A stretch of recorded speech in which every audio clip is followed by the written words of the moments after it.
अस्सलामुअलैकुम students, I am your teacher miss Sadaf and we are back.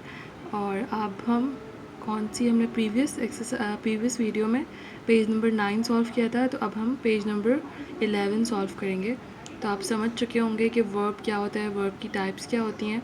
So now we are going to solve this ताकि हमें ज़्यादा बेहतर समझ आ जाए। तो आप देख सकते हैं कि ये एक सॉल्व बुक है, और लेकिन मैंने आपको साइड में आपके लिए आंसर्स भी लिख के रखे हैं ताकि आप उस पर बेहतर देख सकें।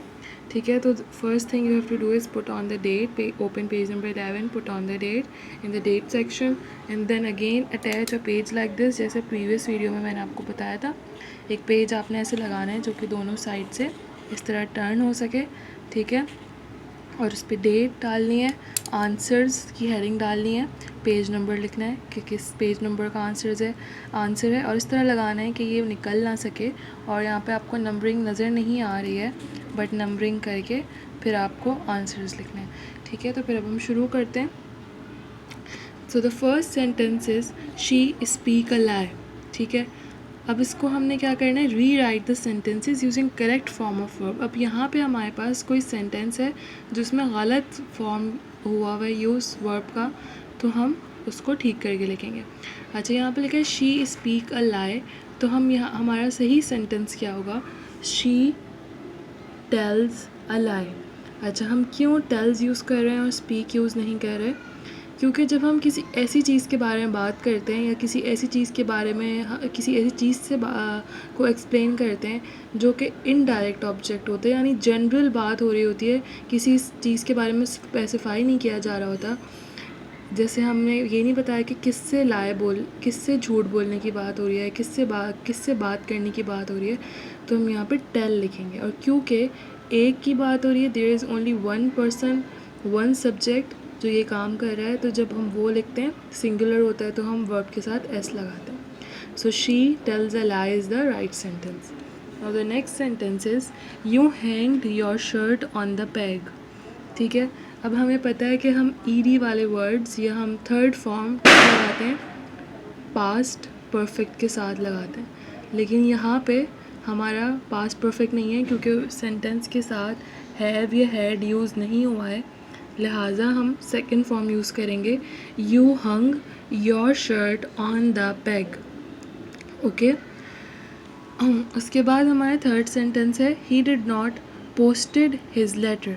अगेन आप देख सकते हैं ऊपर वाले की तरह, अब जैसे यहाँ पे नहीं यूज़ हुआ था हैज़ या हैड, तो हमें पता था ये परफेक्ट नहीं है, इसका मतलब है ये हैंग्ड गलत यूज़ हुआ है, क्योंकि थर्ड फॉर्म सिर्फ तब यूज़ होती है जब हम पास्ट परफेक्ट के बारे में बात कर रहे होते हैं, या प्रेजेंट परफेक्ट के बारे में बात कर रहे होते हैं, या फ्यूचर परफेक्ट के बारे में बात कर रहे होते हैं।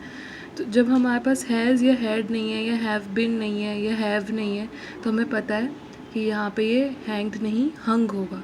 इसी तरह यहाँ पे ही डिड नॉट पोस्टेड है, यहाँ पे भी एक तरह की क्या है कि जब हमें पता है कि पास्ट में बात हो रही है, डिड यूज़ किया है, मगर डिड के साथ सेकंड फॉर्म यूज़ नहीं होती, तो हम क्या करते हैं, जब डिड लगा देते हैं तो हम फर्स्ट फॉर्म ही यूज़ करते हैं। तो इसमें ये गलती है, और हमारा सही सेंटेंस क्या होगा, he did not post his letter.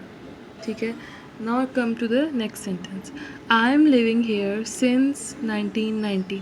मैं यहाँ पर रह रहा हूँ। ठीक है, जब हम लिविंग हेयर यानी कंटिन्यूस प्रेजेंट कंटिन्यूस की बात करते हैं तो एम यूज़ नहीं करते, आई हैव बिन लिविंग होगा। ठीक है, क्योंकि हम एम तब यूज़ करते हैं जब हम नॉर्मल प्रेजेंट टेंस की बात कर रहे होते हैं। तो यहाँ पे हम कौन सा हेल्पिंग वर्ब यूज़ करेंगे, I have been living here since 1990। अच्छा, उसके बाद हमारा नेक्स्ट सेंटेंस है he decide immediately to begin his work. अब यहाँ पे उस पता चल रहा है कि उसने इरादा कर लिया था। ठीक है, अब यहाँ पे हम ये भी कर सकते हैं, अगर आपको लग रहा है कि वो इरादा कर लेता है फ़ौरन, तो हम डिसाइड्स भी लिख सकते हैं, और हम अगर इस सेंस में लें कि उसने इरादा कर लिया था तो हम डिसाइडेड भी कर सकते हैं, दोनों ठीक होगा।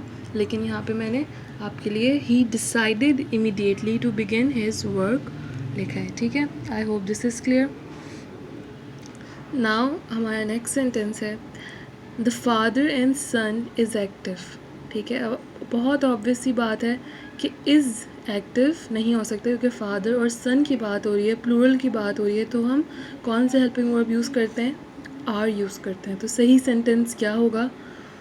The father and son are active. Okay, now the next sentence, 100 paisa are equal to 1 rupee.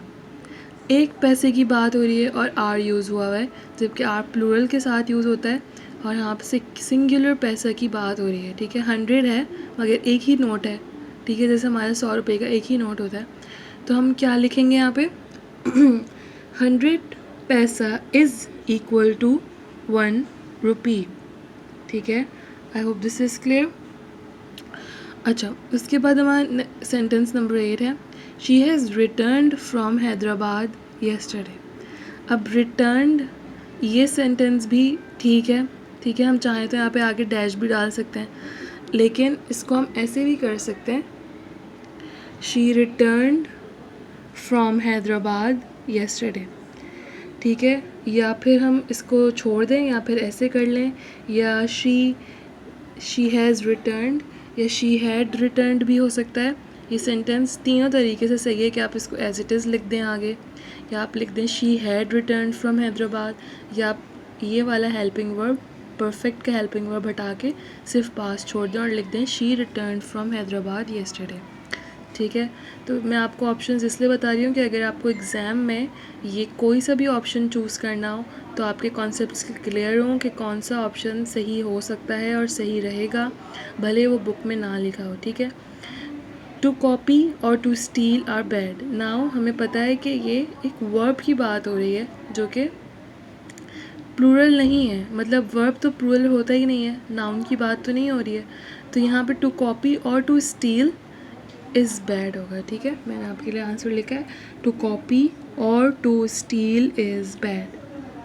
Now come to the next sentence, she do not work hard. This is very obvious कि she एक है।